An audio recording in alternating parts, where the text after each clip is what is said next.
My full name is Gloria Mary Maureen George, and that's my English name. And my Wet'suwet'en name is Guhtseo, which is I'm a hereditary chief, and I'm holding the chief's name Smogashkim. So I'm a member of the Lasamashu clan, which is the fireweed, grouse, moon, and sun, and killer whale clan. And I'm also, I come from the Wet'suwet'en clan, which follows a matrilineal system. So my English name is strictly for regular duties on the job, but I also have a high traditional heritage and roles and responsibilities. I come from Indigenous royalty, a hereditary system, and also from the lower Lillooet and Cree. We all have major royalty amongst our Indigenous people. Just in case someone who's watching this might not know, what does matrilineal system, what does that mean to you? We follow the mother side, and we are groomed on the mother side, and we always go to our father clan when we are in time of need. But we inherit our names from the mother side. And it's both male and female. And so your current residence and what you're doing currently for work? I live in Prince George, and I'm quite nomadic, following the jobs in Canada.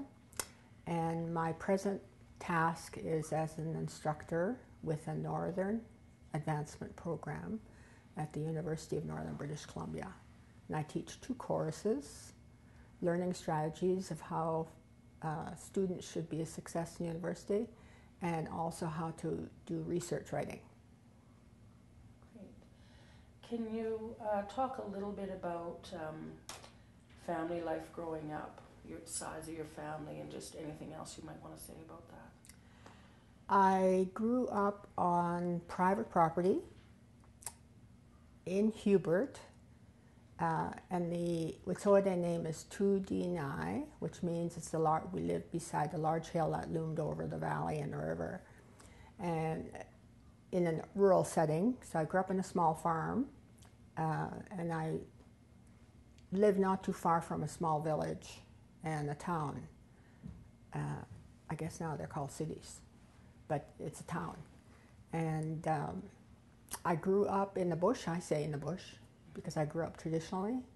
And then I was a chameleon. So Sunday night we switched over to get ready for school on Monday. And Friday after school, chameleon, we changed back into our traditional outfit in order to go into the bush. So was there a large family that you're talking about that you grew up as a part of, or yes. Smaller? Or? I grew up in an extended family. So my blind granny lived with us, and we had many visitors from who stayed with us occasionally. All my distant cousins, they were orphaned, and they often stayed with us. So I grew up with not only my siblings, but also cousins, who we determined as cousins in the extended family, not in the English concept of nuclear, but highly extended family.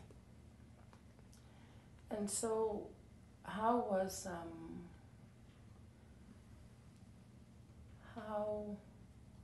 was anger expressed, or just how, we're going to end up talking about residential school and intergenerational effects and stuff. Do you remember, would you say it was different then than what you see today? Having grown up in the bush, we had to learn how to respect everything around us. And as a child, we learned, it was just a behavior we learned, to not pour hot water on the grass, for instance, to light a fire in the bush on top of rocks, then how to put out that fire, how to cook while we're in the bush, and how to treat the animals, the birds, the plant life, our vegetation, our sustenance. And so we learned that respect, and then growing up in an extended family, we just respected the siblings, the youngsters, the next generation, and the older generation. And what I see happening with the onset of colonialism, which we all talk about, is, remember I said I became a chameleon Sunday night, switched over to contemporary living until Friday night. In that setting, being subjected to discrimination, racism, prejudice, stereotypes, we internalized our anger. And I didn't realize that until recently, that I was angry within and didn't know how to cope with that. And that anger within manifests into illness. And part of that illness is the internal violence within ourselves, internal violence within our families, and internalized violence within our communities. So the anger also manifests into how we cope with that. And part of it is addictions, major addictions. And so we've galloped from alcoholism into drugs, any substance abuse, even prescription drugs, and then we're now galloping into gambling addiction, major gambling addictions, and no one wants to talk about that. Mm-hmm. That progression. Yes.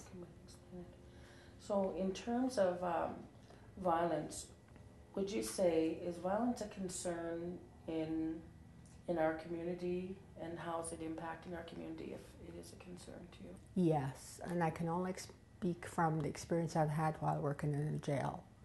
And I found that many of them, and not just in our jail, they've gone into foster homes and adoptive homes and halfway houses and transition houses. We're building more transition houses than we're looking after healthy communities.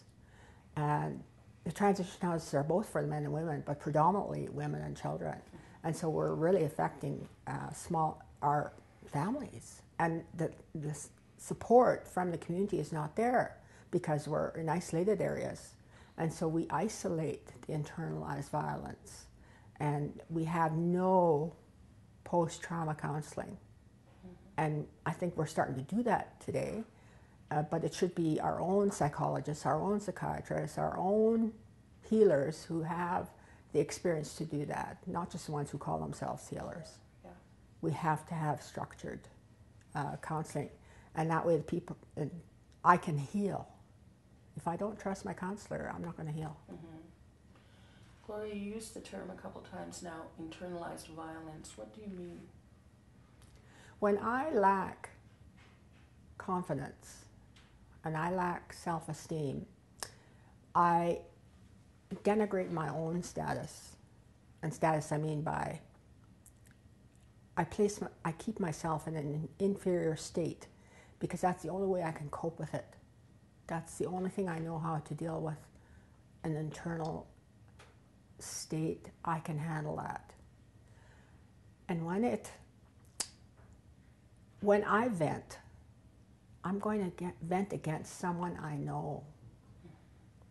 And we can't tell the world about that. So we keep that violence within our four walls, including sexual abuse and incest, and especially incest. And so we have several generations from those different types of relationships. And then if I'm constantly dealing with that violence, that's my behavior.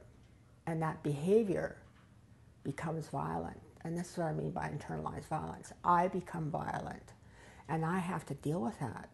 And it took a counselor after 3 years post-trauma counseling, psychotherapy, to recognize that I was violent too, against myself and against others.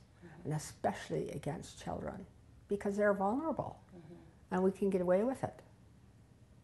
Fortunately, today it's legislated that we can't do that anymore, but things move slowly, but we have to learn from that excruciating internalized violence, and we have to heal from that process and move on.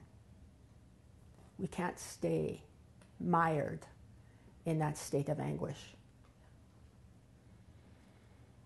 So who would you say, I think you did cover this, but who in our community is most affected by that violence? Children. The women are affected, but ultimately the children, and that's our future generation. We're doing more damage for our future by abusing the children. And I speak from experience. So I was abused at a very young age by older males. And then I was abused by a missionary. And then I was abused by other older men. And no one was there to protect me. So we have to protect the children. And we have to accept the fact that something happened to that child. That child is telling the truth. May not know the terminology, but listen to the message that child is giving.